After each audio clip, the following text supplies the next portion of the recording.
Muy buenas tardes. De nuevo con ustedes en un programa más de alto voltaje de los días miércoles a la 1 de la tarde en 89.1 Radio, cadena radial costarricense.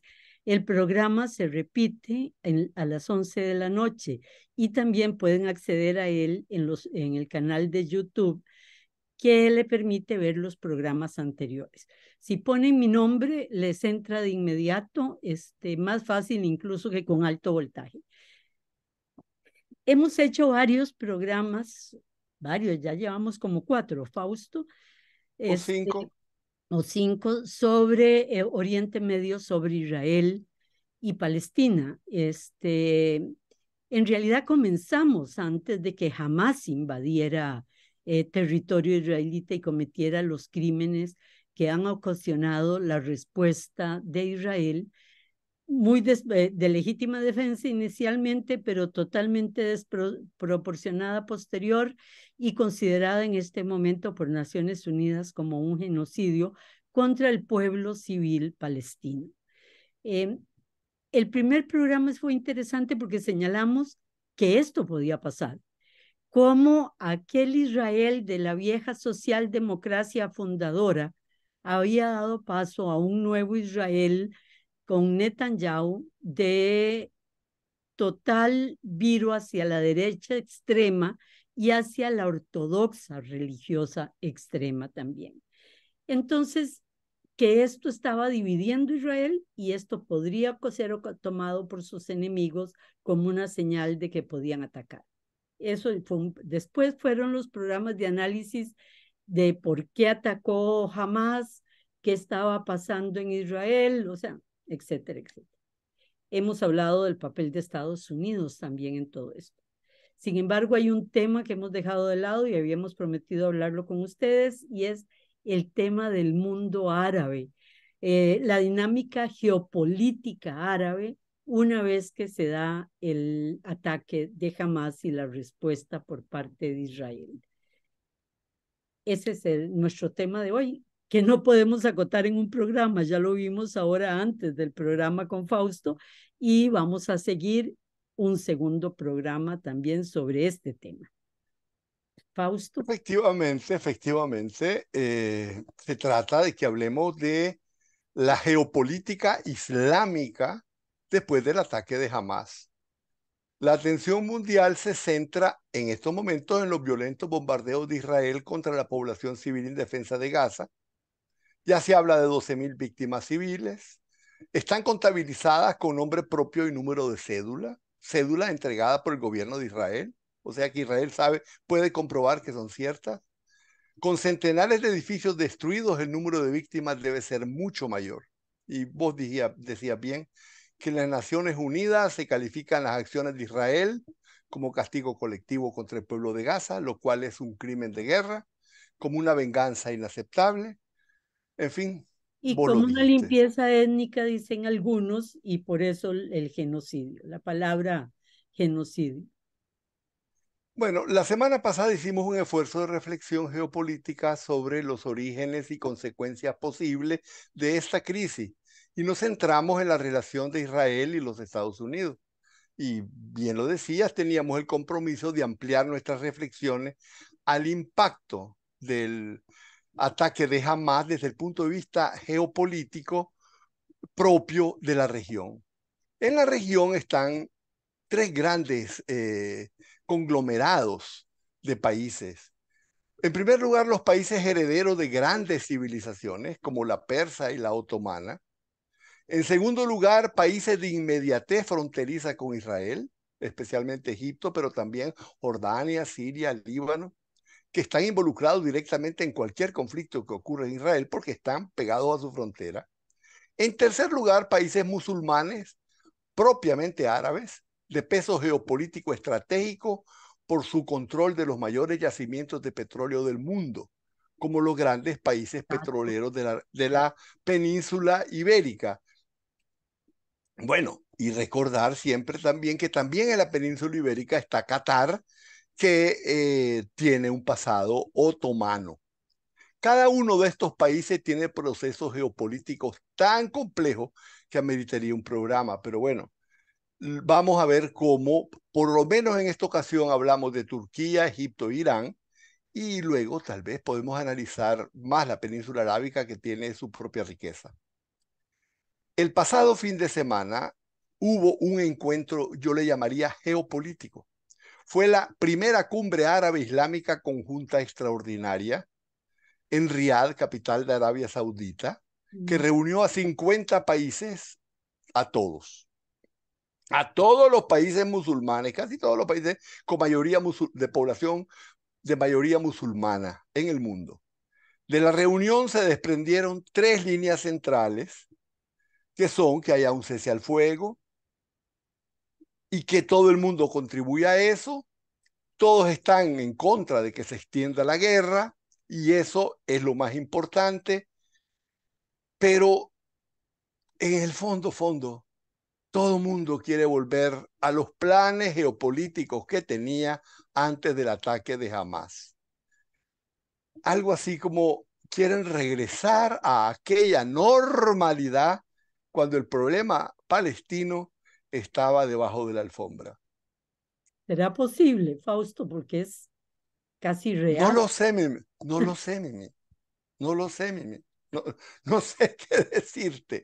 El problema de los palestinos había llegado a un nivel tan marginal que hacía tiempo que ya no determinaba la orientación de las políticas exteriores de ninguno de los países de la región. A esa pregunta que te contesté, no lo sé. Ahorita se me ocurre responderte, depende de Israel. Bueno, estaban en otra cosa. Se orientaban a una normalización geopolítica en la que cada cual tenía sus propios intereses y su propia estrategia para alcanzarlo. Y en esa normalidad llegó a perturbarla, a disturbarla, a ponerla incandescente el ataque de Hamás y sobre todo los bombardeos de Israel. Bueno, pero el ataque de Hamás, lo hemos hablado mucho, fue totalmente pensado para destruir esa posición y ese interés geopolítico de los países musulmanes. Bueno, fue para destruir la normalidad que escondía su problema. Tenés Exacto. toda la razón. Tenés toda la razón. Pero bueno, debemos de tratar de ver cuál era, cómo era el tablero geopolítico de cada uno de estos países para comprender cómo el ataque de Hamás movió las piezas, alteró los planes. Necesitamos analizar la situación de cada uno de esos principales para comprender cómo el ataque de Hamás cambió los cálculos que tenían. Comencemos entonces por Turquía, dirigida por Recep Tayyip Erdogan. El ataque de Hamás está en pleno proceso de deconstrucción del enfoque geopolítico de Turquía en Oriente Medio. Desde hacía varios años, la política norteamericana de intervenciones militares había desestabilizado totalmente la región con la guerra de Irak, el bombardeo de Libia y la guerra en Siria. Añadémosle en la invasión de Afganistán. Turquía se había aprovechado de la situación para llenar los vacíos que habían creado esa guerra y para posicionarse dentro del caos sistémico, de los caos sistémicos creados en Oriente Medio por la política norteamericana.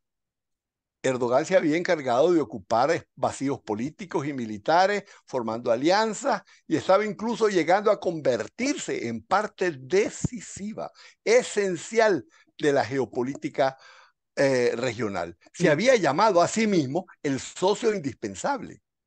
Eso le permitía, es decir, tener ese éxito en el mundo musulmán y entonces poder ser un excelente interlocutor válido con Europa y Estados Unidos. Y así, efectivamente, utilizando adicionalmente la posición geográfica que tiene para volverse una bisagra también con China y con Con Rusia. Rusia en medio de la guerra de Vietnam. volviéndose un personaje de todas las novelas, algo así como de todos los escenarios. Fíjate que leí un analista que decía, es que Erdogan anda siempre en la cuerda floja, con un brazo abierto hacia el mundo musulmán, con un brazo abierto hacia el mundo, hacia Occidente, y en un equilibrio en la cuerda floja maravilloso que le permite realmente jugar con un peso que Turquía había dejado de tener en el pasado. Bueno, yo te puedo decir que estoy de acuerdo con esa imagen, pero yo no, jamás diría que es una cuerda floja. Erdogan se caracteriza por moverse sobre cuerdas firmes. O Bueno, sea, realmente sí, moviéndose hacia cada lado, pero, pero realmente pisando firme. No son movidas arriesgadas, como vamos a ver. Bueno, en todas esas movidas, por ejemplo, se puede incluir la suma millonaria que le paga la Unión Europea por retener en Turquía millones de refugiados que huyen de las guerras de Oriente Medio. Valga recordar que ese caos de Oriente Medio, suscitado por la política norteamericana, también le dio espacio a otro personaje que no se mueve tampoco en la cuerda floja, Putin, porque fue el desastre de Oriente Medio que permitió que Putin volviera a posicionar a Rusia en el escenario mundial. Eh, Irán también se había aprovechado de los múltiples vacíos creados por Estados Unidos en la región. Pero cuando ocurrió el famoso asesinato de Qasem Soleimani, yo recuerdo que hicimos un programa en ese periodo, por encargo del presidente Donald Trump, no sabíamos cómo iba a reaccionar Irán. Irán apenas reaccionó, no hizo nada. Pero ahí Erdogan descubrió que las crisis internas de descontento y rebeldía social en Irán habían debilitado la capacidad de reacción de los ayatolás. Vio que no pudieron usar contra Estados Unidos los enormes espacios que tiene ya Irán en Irak, Siria, Líbano, bueno, y en la península arábica, en Yemen. Era claro que los ayatolás podían haber respondido mucho más fuerte, pero estaban paralizados. Por eso, cuando vinieron los acuerdos de Abraham y se advertía que incluso Arabia Saudita iba a normalizar relaciones con Israel, Erdogan dijo, no, no, papito, es una era de negocios con Israel y no voy a dejar que ningún otro me tome la delantera. Ahora tenemos que recordar que Turquía había sido el gran defensor de Gaza, se le decía el rey de Gaza. Incluso apoyó a Hamas. Hamas tenía casi una oficina diplomática en Ankara. Erdogan fue el único que enviaba flotas de ayuda humanitaria que fueron asaltadas en y, que, 2011 y no por les comandos permitía, israelitas. y no les Y, y permitía llegar no, y al destino. mataron, Sí. mataron parte de la tripulación turca. Y sigue siendo uno de los problemas pendientes. Israel para arreglar las cosas les pidió perdón y está en asuntos que si le dan plata a las familias supervivientes. Pero bueno, eso para decir lo que era Erdogan. Pero cuando sintió que el problema palestino ya no era el eje de las políticas de Oriente Medio, sintió que Turquía necesitaba un cambio de ritmo. Y bueno, tenía que hacer frente a sus dificultades financieras, superar el aislamiento que tenía en la región, crear bases de un nuevo desarrollo económico y entonces se había ganado un enorme respeto de sus rivales por la fuerza militar que tenía y había pasado incluso a convertirse en el respaldo militar del propio Qatar. Pero también había tenido una influencia anterior, no en este momento, anterior, una década atrás, porque el mundo musulmán y el árabe especialmente, ¿verdad? Aunque Turquía no es árabe, ni habla árabe, Turquía había llegado a tener una gran influencia también porque había demostrado que se podía vivir en democracia, en una búsqueda de la democracia, mercado abierto, ¿verdad? Y relaciones con Occidente. Entonces había adquirido una imagen de liderazgo también, no solo en lo militar, sino también en lo político con países árabes. Bueno, con toda esa base que viene desde Ataturk, con el hecho de occidentalizarse, es el primer país musulmán que siguiendo siendo musulmán, se occidentaliza. Mm. Quiero decirte que en Turquía votó la mujer antes que en Costa Rica. Eh, en julio de este año comenzó el viraje.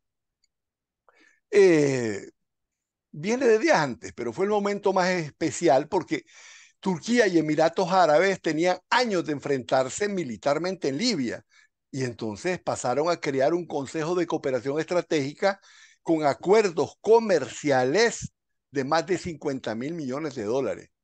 Turquía cerró acuerdos con Arabia Saudita militares, facilitándole drones de combate y facilidades para construirlos por un monto de 30.000 millones de dólares, que dicen que es la venta militar más lucrativa de la historia de Oriente Medio. Pero al mismo tiempo tenía buenas relaciones con los hermanos musulmanes, que eran la revuelta perdón, estás en Arabia Saudita, estoy en Egipto. Mm. No, está bien, claro, estamos hablando de Turquía y efectivamente en ese periodo él tiene buenas relaciones con los La hermanos musulmanes y primavera de hecho árabe. tiene una sede en la propia Ankara. Ujú. En estos meses, Turquía e Israel estaban a punto de montar una empresa para llevar gas israelí a Europa a través de un gasoducto submarino pasando por Turquía. Y si ese proyecto se hubiera llevado a cabo, iba a revolucionar todos los parámetros energéticos de la Unión Europea, que actualmente está dependiente totalmente del gas líquido norteamericano, que es caro e insuficiente. Porque Por otra bombardearon el acueducto ruso, Europa, Rusia-Europa. Sí, claro, dos de ellos. Por otra parte, Erdogan descubrió una vena inexplorada, Mimi, para facilitar el entendimiento turco-israelí. La utilización de Erdogan como líder del mundo turcoparlante de su posición en el Cáucaso para acercar a Irán por detrás. Entonces, Erdogan junto a Israel apoyaron militarmente a Azerbaiyán contra Armenia para que le arrebataran Nagorno-Karabaj hace apenas unos meses. Y lo ¿Qué lograron. gana? Claro, claro, es interesante porque Armenia estaba con Rusia, pero Rusia no quiso meterse a tener problemas con Erdogan. Entonces, ¿qué gana Erdogan? Presentarse como líder del mundo turcoparlante, apoyando en Asia Central a un país turcoparlante de raíces otomanas, miembro de esa configuración internacional de la que se habla poco, que es la Organización de Estados Turcos. Y aquí voy a decir que lógicamente Erdogan padece, como todos los argentinos, de esa nostalgia retrospectiva del viejo imperio otomano. Como los argentinos con Perón. Con todo, sí. No, los argentinos con cuando fueron país desarrollado. Pero bueno, ¿qué ganaba Israel? Un tratado militar con Azerbaiyán, exactamente a las espaldas de Irán. Turquía, por otra parte, era parte integral de otro esquema norteamericano de infraestructura de transporte desde India a Europa. El corredor económico India-Oriente Medio-Europa, que es como la alternativa gringa de la ruta de la seda, pasando por el puerto israelí de Haifa, siguiendo por mar hasta Emiratos Árabes, de ahí en ferrocarril atravesando toda la península arábica hasta Jordania, de ahí al puerto del Pireo en Grecia y de ahí a toda Europa. ¿Ah? Se comprende entonces el carácter estratégico global que estaba significando el entendimiento entre Israel y Turquía y cómo ese entendimiento involucraba a todas las grandes que se llaman petromonarquías. De esa manera, Erdogan se estaba presentando a Israel, a Estados Unidos y a la Unión Europea como bisagra de un bloque regional que se estructuraba en un eje Israel-Turquía, en torno al cual iban a terminar girando todos, árabes y musulmanes de toda la región. Ahora entendemos también más a Hamas y su ataque, ¿verdad? No Claro, pero solo Arabia Saudita que iba a firmar con Israel. Es decir, no, era más complicado que eso. por eso yo quise comenzar con Turquía. Turquía necesitaba ese cambio de ritmo, ese giro geopolítico estratégico. Bueno, los últimos meses fueron de gran euforia triunfalista en Turquía porque a todo eso se sumaba el acuerdo de libre comercio firmado en marzo con los Emiratos Árabes con intercambios comerciales de 40.000 millones de dólares. Erdogan estaba posicionándose como centro de gravedad de una recomposición geopolítica de Oriente Medio como nunca había ocurrido antes. Y es que no solo Ahora, otomano, es todavía anterior, Constantinopla también, ¿verdad? O sea, la cabeza de Erdogan. entonces llegó la fecha fatídica del 7 de octubre y en el espacio de una mañana jamás reajustó todos los parámetros de ese tablero geopolítico tan cuidadosamente trazado. Los desenfrenados ataques de Israel a Gaza hicieron saltar por los aires los planes de Erdogan.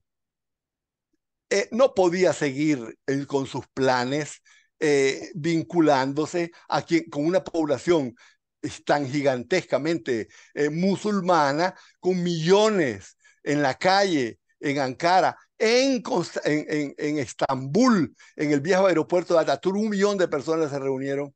No podía con esa perspectiva Y con seguir sus como había planes. estado. Mm. Yo creo que este es un buen momento para hacer un pequeño corte. Se me había ido el tiempo totalmente, ni siquiera había preguntado. Regresamos con ustedes en unos minutos. De nuevo con ustedes. Les recordamos que el programa de hoy es la dinámica geopolítica del mundo musulmán islámico después de los ataques de Hamas y de la respuesta de Israel. En la primera parte, Fausto analizó Turquía, ¿verdad? Y el juego geopolítico que tenía armado Turquía y cómo todo esto se lo trae abajo. Hay otro gran país no árabe, pero sí musulmán chiita, que es Irán, Fausto, ¿verdad? Que es otro de los grandes jugadores en esta realidad. Así es. Entonces, habíamos terminado de decir que ahora que Israel derrama ríos de sangre musulmana en Gaza, a Turquía, a Erdogan de Turquía, se le resbalaron entre los dedos todos los diseños que había hecho. Mm. Y cuando esa perspectiva se cerró, resulta que los dedos de Erdogan estaban prensados en la puerta. Hacía pocos días había aparecido del brazo de Benjamin Netanyahu en New York. Ahora está en un agónico dilema geopolítico de naturaleza estratégico. Bueno, ese es el punto. El tono de Erdogan tuvo que cambiar. Jamás dejó de ser una organización terrorista, esto era necesario añadirlo. Para él, dijo, se convirtió en una organización de luchadores por la liberación de su pueblo. 2 semanas después de ese pronunciamiento llegó la reunión de Riad que acabamos de ver y las cosas siguen cambiando. Bueno, estabas hablando de Irán. Se suele decir que el eje principal de las contradicciones entre los países musulmanes son las diferencias teológicas entre chiitas y sunitas. Pero eso se dice que la más importante oposición musulmana es entre Irán, sede del Islam chiita, y Arabia Saudita, centro del Islam sunita. Eso es cierto y no tan cierto, porque hay algo mucho más profundo que viene de mucho más lejos que el Islam. Es la contradicción histórica entre el Imperio Otomano y el Imperio Persa. El más importante historiador de Turquía, de la historia de Turquía, dice, a nosotros los otomanos no nos enseñó el Islam los árabes, nos lo enseñaron los persas. O sea, vienen en una relación de amor-odio desde antes que hubiera Islam. Eh, esa contradicción está enraizada y es muy profunda. Por eso vamos a hablar ahora que ambos se colocaron en la Guerra Fría del lado norteamericano frente a la Unión Soviética. La victoria de los ayatolás y su oposición a los Estados Unidos ofreció a Turquía la posibilidad de desmarcarse de Irán y comenzar a oponérsele.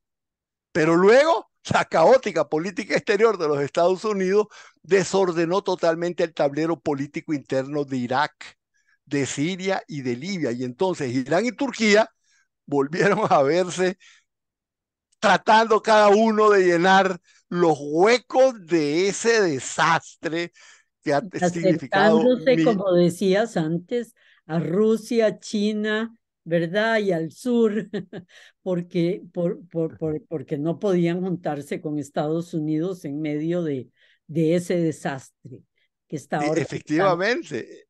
Y entonces ahí, unas veces eran aliados de uno, otras aliados de otro, y en todo caso cada cual estaba buscando su propio interés nacional. Desde entonces la política de Estados Unidos en la región tenía como objetivo estratégico Irán. Eso era su obsesión central. El eje En del... su, el eje del mal, sí. En su, para Estados Unidos el eje del mal y para Irán el gran Satán.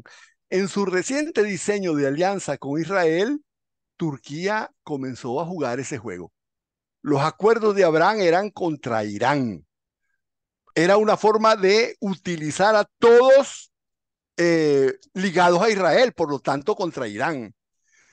La expansión de la influencia turca en los países turcoparlantes del Cáucaso respondía a esa nostalgia otomana retroactiva, pero apoyaba militarmente también a Israel en la medida en que colocaba a una organización, a un pueblo, a un país turco en la frontera inmediata norte de Irán, donde le permite tener una base militar a Israel. O sea, también ese esquema saltó por los aires con el ataque de Hamas. ¿Cómo va a poder seguir Azerbaiyán teniendo una base militar? Humanamente es horrendo, pero geopolíticamente jamás encontró una salida al grave problema en que se encontraba, ¿verdad? Claro, será por eso que al comienzo la idea natural, casi me quitas la palabra de la boca, fue buscar a quién beneficiaba el ataque de Hamas. Y la mirada cayó lógicamente en Irán. Era el único beneficiario neto de ese ataque. Consolidaba su reciente acuerdo con Arabia Saudita, que los nuevos acuerdos con Israel lo habrían desestabilizado. Destacaba la importancia de las milicias iraníes de Hezbollah en Oriente Medio y forzaba a los países turcoparlantes que estaban poniéndole bases militares israelitas en sus fronteras norte a romper con Israel, liberando a Irán de ese cerco y forzando a Turquía a apaciguar también su rivalidad con Irán en todos los frentes, desde Siria hasta Libia. Era una jugada maestra. Vos lo viste y se sentía Mire que que era también de una vez salía beneficiada de manera de rebote Rusia, ¿verdad? Porque iba a quitar todos los focos sobre la guerra de Ucrania, cosa que está pasando. por ese lado, sin duda alguna, pero además a China, ¿verdad? Porque le va a ser imposible hacer el, el, la ruta alternativa de la seda que se tenían ellos. Era una jugada maestra, se sentía que era imposible que no la hubiera diseñado Irán. Y sin embargo, los Estados Unidos pensaron que no convenía señalar a Irán Sí, Y si, todo el mundo dijo que Irán era inocente. El mundo, la prensa, Europa, Estados Unidos. Irán no tuvo nada que ver. sí, es una cosa increíble porque no existe prueba negativa, pero CNN salió diciendo, hay una prueba de que Irán no lo hizo. Estaban sorprendidos del ataque, y si estaban sorprendidos es que no sabían. Bueno, no podían decir que era Irán sin meterlo, sin tener que contestarle. Y como no podían contestarle, mejor no fue él. Eso es algo nunca vista, porque va contra toda la tradición norteamericana. Voy a decir dos cosas nada más. En 1898, Estados Unidos entró en guerra con España, alegando que España había hecho estallar un barco norteamericano en la bahía de La Habana. Hoy se sabe que es un invento, eso no fue así. Bueno, esa fue una vez. En 1964, el presidente Johnson entró de lleno en la guerra de Vietnam. Dijo que unos barquitos de madera de pescadores norvietnamitas habían atacado a un acorazado norteamericano. Bueno, ya se sabe, el famoso El incidente de mismo Tom, Pearl Harbor. O sea el que se mismo lo incidente de dejaron Tonkin. libre para que los japoneses pudieran hacer su ataque y ellos Sí, responder. aunque el tema en este caso no es si lo dejaron, sino que eh, toman un pretexto de algo que no existe, acusándolo de que Sí. hicieron algo para meterse en una guerra. Pearl Harbor realmente los japoneses atacaron. Entonces, El- lo que está aquí de por las medio, armas nucleares en Irak, por ejemplo, que fue otro invento. exactamente, exactamente. Eso va a lo que hacen. O sea, acusan de cualquier cosa con tal de meterse en una guerra. Y ahora lo que hacen es decir Irán es inocente.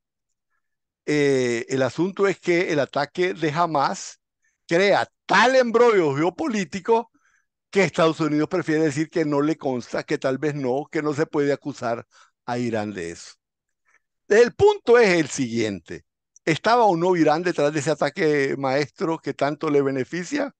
No lo Bueno, sabré, pero pero la mañana del 8 de octubre, el Wall Street Journal, yo tengo el artículo, estaba tentado de mandártelo, pero no me dio tiempo, reveló con fuentes de la OTAN y de Irán que el 2 de octubre había habido en Beirut una reunión de alto nivel entre la fuerza Quds iraní, la Hezbollah libanesa, la Yihad Islámica y Hamas.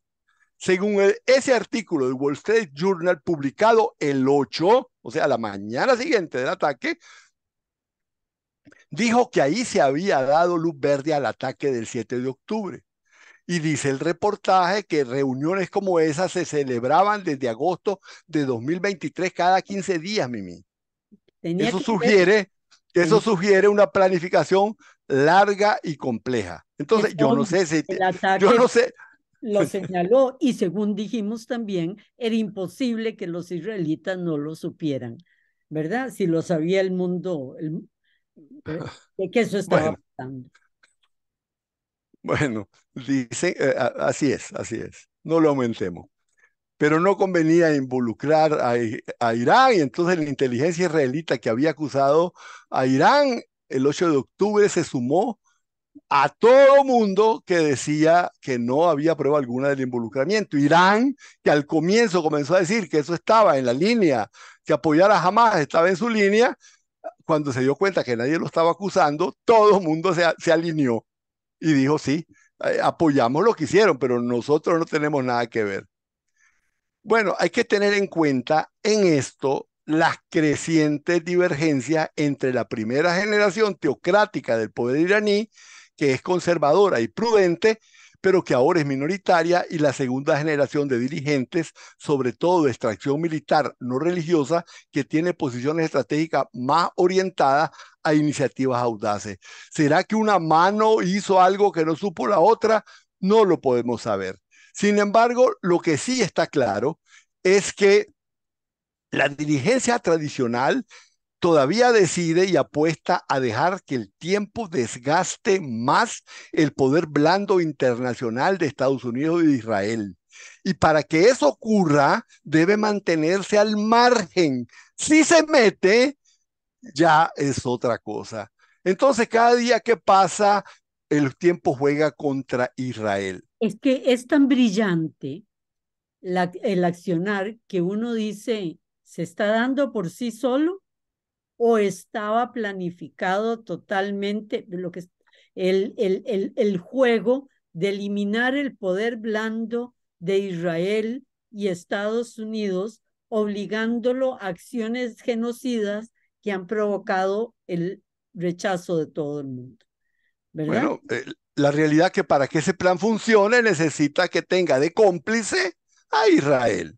Porque si Israel no estuviera haciendo esto, no Pero ellos estaría. sabían es decir, y lo dijimos en el primer momento, si Israel actúa con rabia y sin estrategia, se va a hundir en un pozo complicadísimo. Y actuó con rabia y sin estrategia, ¿verdad? Bueno, eso es con relación a la situación geopolítica de Irán. Veamos de forma muy breve la situación geopolítica de Egipto. En términos generales, el impacto geopolítico en Egipto del ataque es el más decisivo a nivel internacional, porque el ataque de Hamas y los bombardeos de Israel ponen a Egipto en una situación de máxima tensión geopolítica. La región está viendo qué hace Egipto.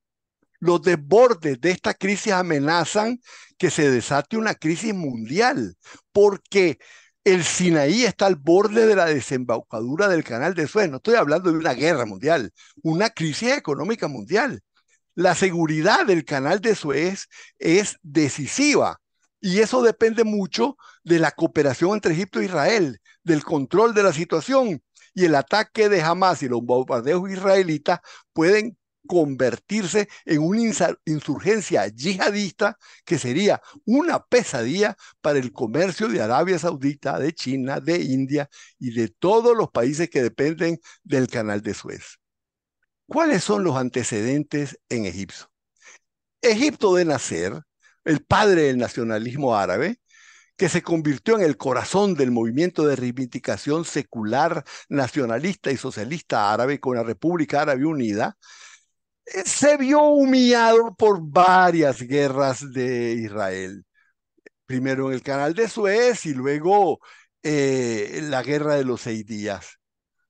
Y en esas condiciones, en el 67, en la guerra de 6 días, perdió el Sinaí. En el 73, después de la guerra, Yom Kippur recuperó el Sinaí.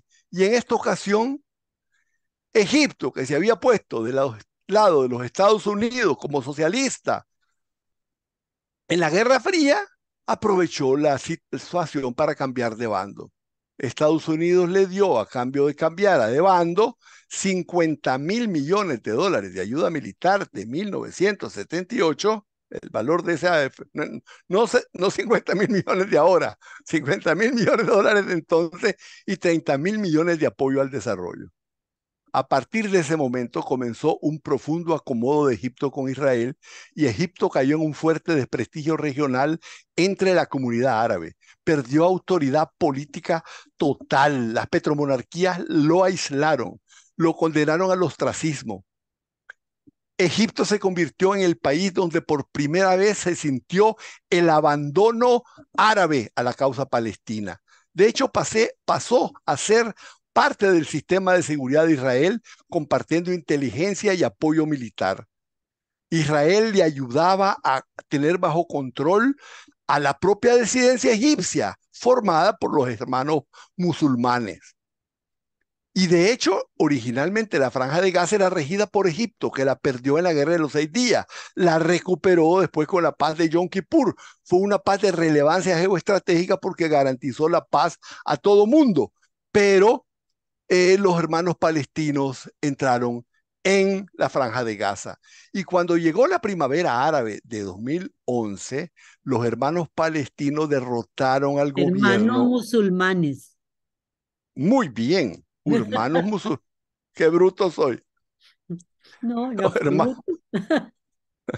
los hermanos musulmanes lograron ganar las primeras elecciones democráticas de la historia de Egipto y ahí fue electo Mohamed Morsi y en esos momentos gobernaba Gaza, Hamas, de los hermanos musulmanes.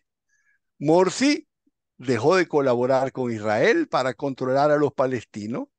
La situación se veía muy fea, podía evolucionar muy mal, y entonces el general Abdel el-Sisi, probablemente con ayuda de la CIA y el Mossad, dio un golpe de Estado. Israel y sus cuerpos de inteligencia lo facilitaron. Fue entonces que Egipto se convirtió abiertamente en el mayor gobierno árabe colaborador de la represión de Israel contra Palestina. En 2014, Sisi destruyó los túneles que conectan Gaza con el Sinaí. Por esos túneles pasaba todo tipo de mercancía, combustible, alimentos, materiales de construcción, medicamentos y bienes de consumo, de subsistencia, obviamente también armas. Pero los residentes de Gaza usaban esos túneles para la importación de sus mercaderías. Mensualmente, Recordémonos que había un bloqueo total, ¿verdad?, que ejercía Israel sobre Gaza, impidiendo mar, que la ayuda mar, humanitaria, como lo dijiste antes, de Turquía llegara, disparando incluso aún esa. que le daba alimentos a los palestinos. Mensualmente se comerciaban por esos túneles bienes de consumo por un valor de 230 millones de dólares para abastecer la demanda de 2,3 millones de residentes. Y eso quedó bloqueado, lo bloqueó el Sisi. Y Gaza terminó en un nivel todavía más grande de penuria. Y aún con esa penuria, Mimi necesitaba 500 camiones diarios que pasaran por ahí con alimentos. Bueno, el Sisi declaró en 2015 a Hamas organización terrorista. Pero bueno, el ataque de Hamas pone ahora a Egipto en una posición insostenible porque según los planes de la inteligencia israelita, Netanyahu pretende expulsar a toda la población de Gaza al Hacia Sinaí. Egipto. Así es, al Y es Sinaí. más, ya ha habido comentarios de gente seria y de gente con capacidad de razonamiento diciendo que la culpa de esta guerra es de los egipcios, porque si abrieran y dejaran entrar a todos los palestinos a Egipto, el conflicto no existiría, ¿verdad? Eso Bueno, no por podría. lo menos dicen, no, sí, si dejara que pasara toda la población, entonces el bombardeo sería sobre los edificios, que estarían vacíos, según ellos. Pero bueno, eso es insostenible para Egipto. Si no lo acepta, será el infame que no deja escapar de los bombardeos a los palestinos. Y si lo acepta, tendrá que convertirse en el verdugo árabe de la resistencia palestina, porque va a pasar los hermanos musulmanes a reforzarse en Egipto.